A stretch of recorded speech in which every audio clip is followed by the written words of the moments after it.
Since 1904, the beautifully ornate Governor's Reception Room in the state capitol has hosted heads of state and welcomed visitors. Pease of the Minnesota Historical Society tells us more. The Governor's Reception Room, with its delicate woodwork, velvet curtains, and chandeliers, is probably the most intimate and ornate room in the Capitol that the general public has access to. In old photos, it was arranged more like a formal living room, with the furniture style changing as the times changed. Today, it is mostly used for gubernatorial press conferences. How has this room, the use of this room, changed from 1905 to today? Yeah, it really has seen a significant change over its use over time. At one time, the large oval table was in the center of the room, and that was the meeting room table. So when the governor was meeting with executives or legislators, that was usually where they would meet to kind of work things through. And there were desks here, so there wasn't enough room for every governor's staff person to have their own office, so there were two roll-top desks here in 1905. And then eventually those moved out. And as times changed, the carpet would wear out, colors and styles would change, so then we would see a change of furniture here. So what we see today in this room wouldn't have been here until the 1980s. Probably from the 1920s and 30s, it was here and then was gone because they wanted to put a new carpet, put in new furniture. So when you look at the appearance of this room today, it really does look pretty close to what you would have seen in 1905. Off to our right, there's a table that has a sign that says, "Please do not place anything on this historic table," and it's never used. Everybody always wants to know what's so special about this table. Well, it's a table designed by the architect, Cass Gilbert. It's an oval table, one of a kind in the world for this room. And so everything that you see when you walk through the building, Cass Gilbert, the architect, had his hands in designing the furniture. So he wanted special pieces for those special spaces. And this is one of those premier pieces, a beautiful mahogany, beautiful curved details and curved wood in there. So it's really a showplace. And it would have been underneath the chandelier, so it would have been the focal point when you walked into this room.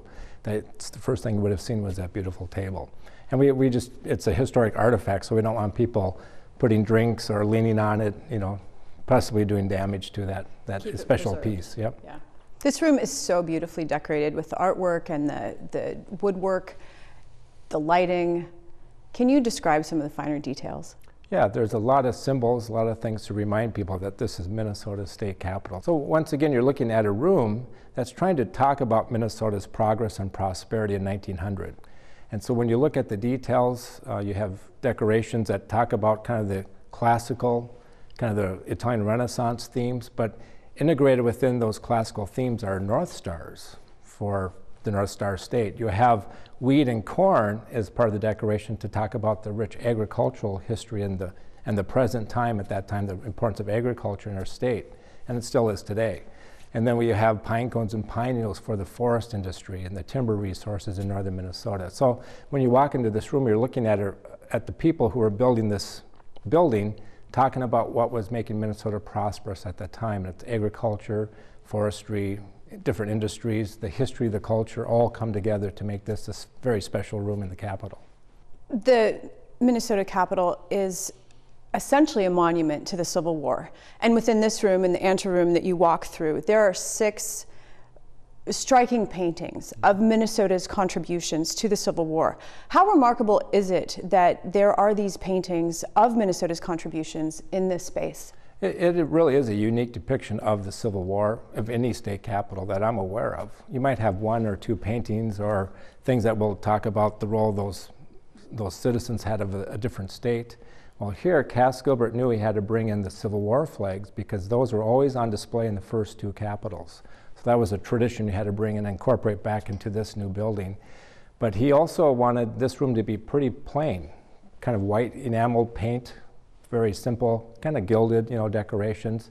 But he got pressure from the Minnesota Historical Society at the time and Civil War veterans to say, we've heard you talking about these allegorical paintings, that's good, but what about the events that we were a part of? We want those to be put in some place in the building. So Cass Gilbert redesigned this entire room to reflect those Civil War paintings and 2 other paintings that were removed recently, just to remember those men who served in those battles of the Civil War.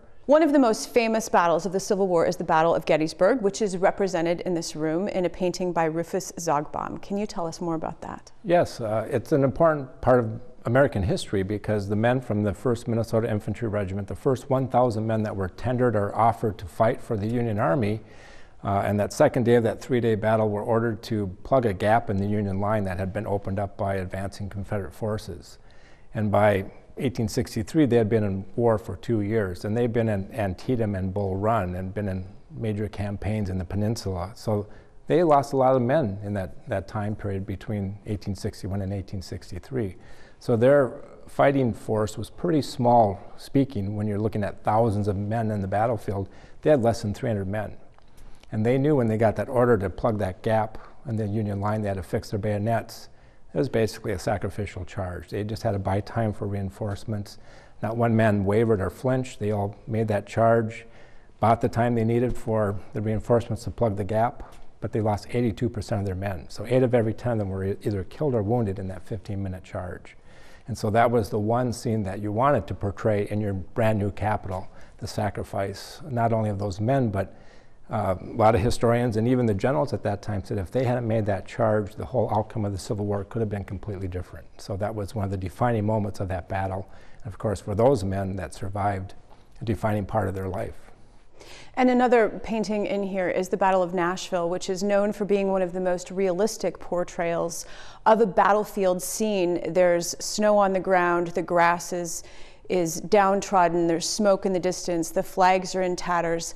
Tell me more about this painting. Yeah, this is considered one of the masterpieces of any Civil War art in the world, and we have it here, and that's one of my benefits. I get to see it every day when I come to work. But it really is telling you a graphic story of what it was like to be in a Civil War battle. Howard Pyle, the artist, doesn't romanticize anything. He has, all the generals, all the officers are in the background. What he's portraying is those privates, the corporals, the sergeants who are making this charge across 400 yards of muddy cornfields. They were wading through that muck and the mire, getting to the Confederate defenses. And they were, once again, the 4 Minnesota regiments, the 5th, 7th, 9th, and 10th, had a pivotal part of that battle and helped push the Confederates out of their defenses outside of Nashville and help turn the tide of the battle.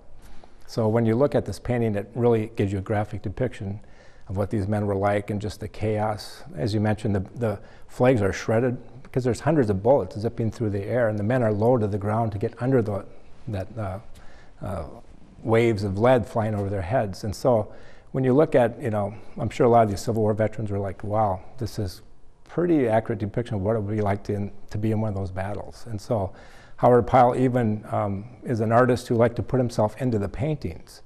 And so he is quoted as saying, when I painted that Battle of Nashville painting, I would often have to step outside my studio to clear my lungs of the smoke and the powder. So he was an artist who put himself in the middle of that scene. And when you look at the drama and the intensity of that depiction, it's almost like a photograph, 1 second of time where you see figures coming into the frame and out of the frame, kind of in a blurring motion. And so it really has a huge impact on what it was like to portray a Civil War battle. You've been here for many years and thousands of people have come through this room. What do they take away? I think the first thing they take away is the grandeur of the space. When they walk into the room, it's pretty impressive. And it's a place where the governor has an office, but it's also a place where he addresses the public. So it's a stately room. It's a place that has had governors from different states come here, presidents of the United States, foreign leaders have visited with the governors over time in this one room. And so it really is a show place to tell people about Minnesota. And I think the governor, every governor has had a lot of pride in being able to use this space for that purpose.